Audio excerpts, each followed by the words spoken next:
بلوچستان کے شہر تربت میں ڈپٹی کمشنر کے دفتر میں ڈینگی وائرس کے حوالے سے ڈی سی کیچ حسین جان بلوچ کی سربراہی میں اجلاس منعقد ہوا۔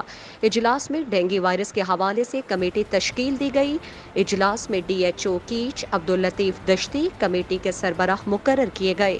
ڈی سی کیچ نے ہدایات کی کہ تمام علاقوں میں ڈینگی وائرس کے حوالے سے سپرے کیا جائے اور متاثرہ علاقوں کے گھروں میں داخل ہو کر سپرے کیا جائے۔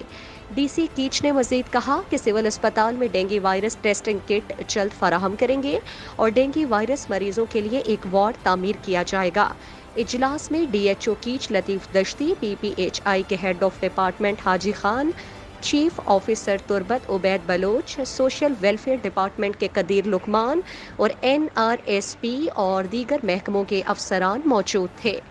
مزید دلچسپ معلومات اور خبروں سے آگاہ ہونے کے لیے Gedrosia point Facebook page, Instagram, Twitter کو فالو اور یوٹیوب چینل کو سبسکرائب کریں۔